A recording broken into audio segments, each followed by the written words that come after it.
হাইয়া আলাস সালাহ ঘাড় ফিরিয়ে চলে যাচ্ছ, এই গর্বের দিন টিকে থাকবে তো? You will be very proud for this that I am a very young and steady. এটা ঠিক থাকবে তো? তোমার এই জওয়ানিকে তুমি ধরে রাখতে পারবে তো? তোমার এই জওয়ানি ঢলবে না তো? ভালো করে ইয়াদ করো, আমি তোমার বড় মেহেরবান আল্লাহ তোমাকে বলছি, একটু ঝুঁকতে শেখো। কি আছে তোমার কাছে গর্ব করার মতো? একটা জিনিস আমাকে দেখিয়ে দাও। আল্লাহ দেখিয়ে দিয়েছে তোমার কাছে তিনটে আছে, তিনটি। কি কি? এক, পায়ের নখ থেকে মাথার চুল পর্যন্ত নাপাক ছাড়া আর পাক বলে কোনো কিছু নেই তোমার কাছে। দেখাও একটা জায়গায়, এই জায়গাটা পাক আছে, বদবু ছাড়া খুশবু বের হয়, দেখাও। পুরুষ হওয়ার মেয়ে ছেলে, দেখাও না। খুলিকাল ইনসানু মিন নুতফা। আমি আল্লাহ জিজ্ঞাসা করছি, তোমার পরিচয়টা আমাকে শোনাবে। পরিচয়টা কি আছে আমাদের কাছে? ওই পরিচয় ছাড়া few bad days we everybody aware of a drop of a dirty fluid, nothing else. আমরা সবাই, আল্লাহ আমাদের পরিচয় জানতে চাইছেন। খুলিকাল ইনসানু মিন নুতফা। আমরা বড় ওই নাপাক মনির কাতরা থেকে আমরা জন্ম নিয়েছি। আমাদের পরিচয় few bad days we are a drop of a dirty fluid. আমরা এক বিন্দু নাপাক মনির কাতরা, এর চাইতে বড় পরিচয়। আচ্ছা, তোমার পায়ের নখ থেকে মাথার চুল পর্যন্ত একটা জায়গা দেখাবে যেখান থেকে খুশবু বার হয়, দেখাও। নাক থেকে যদি করো, স্বামীও পর্যন্ত বলবে নাকটা একটু ঘুরিয়ে ওই দিকে। মুখ দিয়ে অক করো যদি, তো ছেলেমেয়েরা বলবে আম্মু তুমি এটা কি করছো? পায়খানা পেশাবের রাস্তা দিয়ে হলে তো কথাই নেই। কান থেকে যদি কিছু বেরোয় তো কথাই নেই। চোখের এই জায়গা থেকে যদি বেরোয় তো পাশে কেউ বসতে দেবে না। এরপরে পুরো শরীরের এক একটা লোমের গোড়া থেকে যদি একটু করে ঘাম বের হয়, তো আমার নিজের বিবি, নিজের বেটা বেটি বলবে না আব্বু, স্বামী একটু হাতটা দাও তো, একটু চুমু দিই। চুমু দি, ঘাম বেরোচ্ছে তো, তুমি তো হাজারো হলে আমার স্বামী, তুমি তো আমাদের আব্বু, তা একটু দাও না, একটু চুমু দিই। কেউ সবাই আব্বু একটু হাতটা সরিয়ে নাও না, ঘাম বেরোচ্ছে। এই তো তোমার পরিচয়। পায়ের নখ থেকে মাথার চুল পর্যন্ত বদবু ছাড়া কোথাও। তিন, খুলিকাল ইনসানু মিন জাইফা। তোমরা বড় দুর্বল। আমি জিজ্ঞাসা করছি, 3.5 হাতের একটা এইরকম শরীর, সুটাম চেহারা, আচ্ছা তোমার পিঠে কি বসে আছে? এইভাবে 2-3 বার দেখার পরে বলবে কই, দেখা তো যায় না। আচ্ছা, তা তুমি না খুব বুদ্ধির বড়াই করো, মডার্ন টেকনোলজি আর সায়েন্সের খুব গালগপ্প করো, তোমার নিজের পিঠে কি বসে আছে তুমি বলতে পারো না? বলে না, তা জানি। আচ্ছা 10 মিনিট পরে তোমার পজিশন অবস্থা কি থাকবে জানো তুমি? বলে আমরা কিচ্ছু জানি না। বাজারে যাবে বলে ব্যাগ নিয়ে মোটর সাইকেলের হুকে আটকে দিয়ে স্ট্যান্ড করে, খালি বাজারে গিয়ে স্ট্যান্ড করে খালি পা দিয়ে স্ট্যান্ডটাকে খালি ঠিক করে দিয়েছে। পিছন থেকে একটা দাঁড়িয়ে এসে ধাক্কা দিল, আর সঙ্গে সঙ্গে ডেথ। লাশ নিয়ে বাড়ি চলে গেল। এসছিল বাজার করতে, বড় ঝোলা নিয়ে এসছিল, বড় আশা করে মেহমান অপেক্ষা করছে বাড়িতে। বাজার থেকে ব্যাগে বাজার যায়নি, তার লাশ চলে গেছে বাড়িতে। খুলিকাল ইনসানু মিন জাইফা।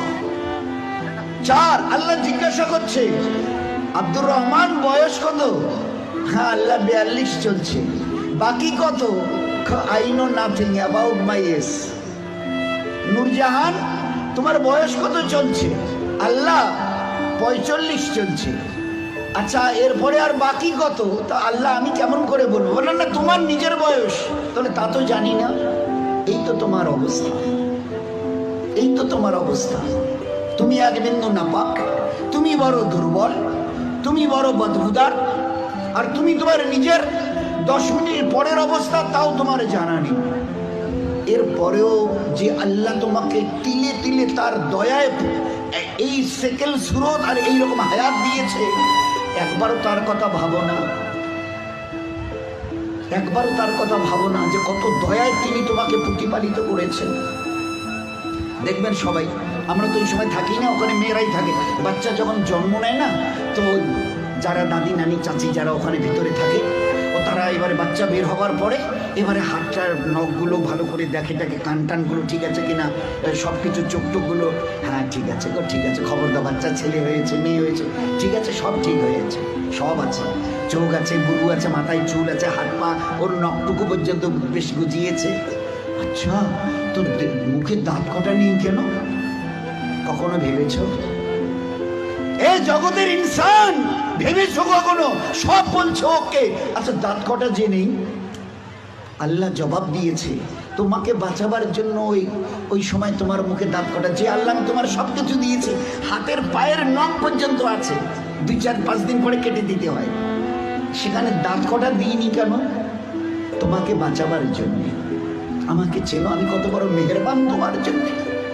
শুধু তোমাকে বাঁচানোর জন্য তোমার মায়ের পেট থেকে বেরিয়ে আসার সময় তোমার মুখে দাঁত কটা দেয়নি। যদি দাঁত কটা পেতে না, তো মায়ের সিনার ওই নরম গোশে স্তনে কামড় দিয়ে দিয়ে ক্ষতবিক্ষত ঘা করতে, 3-4 দিন ওইভাবে ঘা তাজা হওয়ার পরে মায়ের চোখের সামনে তুমি তরপাতে, জবাই করা মুরগিকে যেভাবে তরপাতে দেখো, ওইভাবে মায়ের সামনে তরপাতে, আর তরপাতে মরে যেতে তুমি।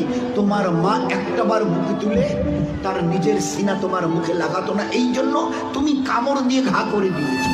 আমি বাঁচাবার জন্যে সবকিছু তোমার মায়ের পেটে বানিয়েছি, পুরো ফিগারের যা কিছু প্রয়োজন, each and everything has been given from myself, শুধুমাত্র except your teeth, তোমার দাঁত বাদ দিয়ে, যেখানে আমি তোমাকে আমার দয়ায় বাঁচাতে চাইছিলাম। ওই জন্য দাঁত কটা দিনই, নয়তো মায়ের স্তনকে কেটে ছিন্ন বিচ্ছিন্ন করতে, মায়ের চোখের সামনে তরপাতে তুমি মরে যেতে। একটাবার চিন্তা করেছো আমার কথা? তোমার প্রতি কত দয়া করেছে। ফের এই বাচ্চাটা হাদিসে পাকের মধ্যে এসে আস্তে আস্তে যখন বড় হয়, তার বুবুকে, ভাইকে, আব্বাকে কিছু খেতে দেখে, শব্দ এর কানে আসে, আমারও ওইরকম দাঁত থাকলে আমিও খেতাম।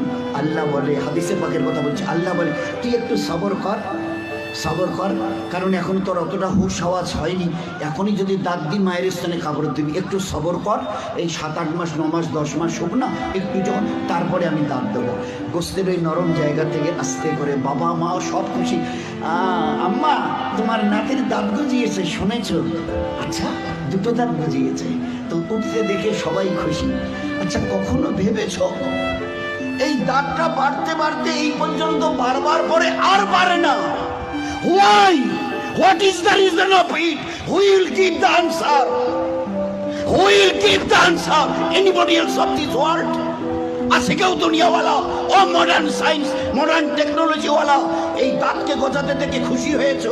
বাড়তে বাড়তে এই পর্যন্ত বেড়ে গেছে, তারপরে আর বাড়ে না। কোন দুনিয়ার মডার্ন টেকনোলজি এর পিছনে কাজ করেছে বলো? বলো না। তো দেখেছো আমার দয়া?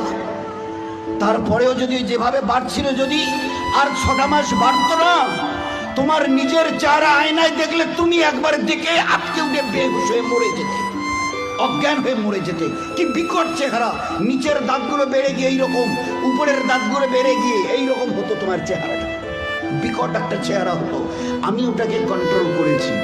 এই বাচ্চা তখন 7-8-10 মাসের, 1 বছর 1.5 বছরের বাচ্চা দেখে দাদা কি যেন, ভাইজান যেন কি কর্মর করে চিবোচ্ছে, বুবু যেন কি একটা খাচ্ছে শক্ত মতো, আব্বু যেন কি একটা শক্ত মতো চিবোচ্ছে, শোনা যাচ্ছে।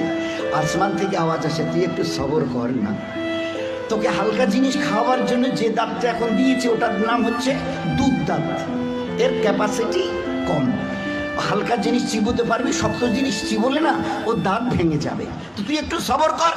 ফের কদিন পরে একটা করে নড়া শুরু করে, আম্মু এ দাঁতটা নড়ছে, ফের একটা করে 32 টাকা আমি ট্রান্সফার করি, ফের ওখান থেকে গজানো শুরু করি।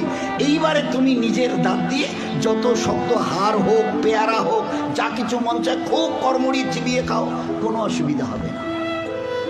এত বড় দয়ার দান দেখেও তুমি একটাবার আমার সামনে ঝুঁকাবে না? আচ্ছা, আমার কাছে তোমাকে ফিরে আসতে হবে না? বলো যে ফিরবে না। আজ তুমি আস্তিন গোটাও, লাল চোখ দেখাও, আমার জমিনে দর্প ভরে পা রেখে চলো। আচ্ছা, তোমার কি মনে হয় তুমি আমার সঙ্গে মোকাবেলায় আসবে? তোমাকে সেজদা করতে না, ওসব আমাদের দ্বারা হবে না। হয় কি আছে তোমার কাছে গর্ব করার মতো? আর আমার সঙ্গে তুমি পাল্লা দেবে, মোকাবেলায় আসবে, কি আছে তোমার কাছে বলো না? এর মাস আজকের যেটা ফুলছে মাসল, এটাকে না আর এইদিকে ঝোলা মানে ফুলাতে পারবে না। শত চেষ্টা যদি করো তো উপরের দিকে নয়, নিচের দিকে ঝুলে থাকবে। যে দাঁত আজকে কর্মড়িয়ে অন্যের দিকে লাল চোখ করে তাকাও, এই চোখ আজ বাদে কাল ঝাপসা হবে। এ দাঁত তোমার কাছ থেকে তোমাকে জিজ্ঞাসা না করে বিদায় নেবে। এ কালো চুল তোমাকে না বলে সাদা হবে। এ শক্ত বডির মাসল এ তোমাকে না জিজ্ঞাসা করে গোশত আস্তে আস্তে চামড়া ঝুলে থাকা শুরু হবে। আমার কাছে কি তোমার কাছে আছে মোকাবেলা করার মতো? কিছুই আমি করব না, শুধু তোমার বয়সটুকুকে একটু যদি বাড়িয়ে দিই। ও আম্মেরহু নুনাক্কিসহু ফিল খালক, মায়ের পেট থেকে বের হয়ে যেভাবে মুখ থুবড়ে পড়েছিলে, নিজের পায়খানা নিজের হাতে ওইভাবে ছেনিয়ে নিজের মুখে দিয়েছিলে না, আমাকে তুমি কি দেখতে চাও? একটু যদি হায়াতটুকু বাড়িয়ে দিই, মুখ থুবড়ে পড়ে থাকতে হবে। পাশ দিয়ে কেউ হেঁটে যেতে রাজি হবে না, কারণ দেখলেই বলবে কেউ আমি একটু বাথরুম যাবো, আমার একটু হাতটা ধরে তুলে দাও তো। কেন কি তোমার ওই পিছনের দিন কটা মাসেল ফুলানো, লাল চোখ করা, জমিনে দর্প ভরে চলার ওই দিনগুলো কোথায় গেল আমি জানতে চাইছি। বলো না, আমি কিচ্ছু করবো না। একটা হাতি যদি এসে মশাকে বলে আরে তুই নাকি আমার সঙ্গে নাকি পাল্লা দিবি, তা আমি তো চিন্তা করে কুল পাচ্ছি না, তোকে যে মারবো কোথায় মারবো। আচ্ছা, একটা হাতি যদি মশাকে মারতে চায় কোথায় লাদ মারবে বলেন তো? তো আল্লাহ যদি আমাদের মতো 3 হাতের একটা কমজোর নাপাক ইনসানকে আল্লাহ যদি টোকা দিতে চায়, তো আল্লাহ কি জিজ্ঞেস তোর কোথায় টোকা দেবো বলতো? আমি আল্লাহ শত আসমান জমিনকে একদিন আমি আমার হাতের তালুতে নেব। লিল্লাহিল ওয়াহিদিল কাহার,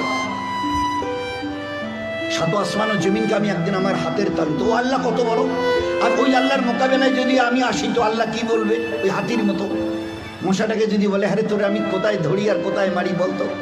আর এর মশা যদি দ্বন্দ্বনায়, হ্যাঁ হ্যাঁ আসেন না, হোক মোকাবেলা হয়ে যাবে। তো বলেন, আজকে খুব চিন্তা করি, আমি যদি হায়াতটুকু বাড়িয়ে দিই, মুখ থুবড়ে পড়ে থাকবে আর নিজের হাতে পায়খানা ছানবে, পাশ দিয়ে কেউ যেতে রাজি হবে না। ওই দেখলে ডাকবে, হ্যাঁ না শুতে মুখানা ধরো তো না, বাথরুম না বসি তোলো তো। কেন তোমার ওই দিনগুলো কোথায় গেল?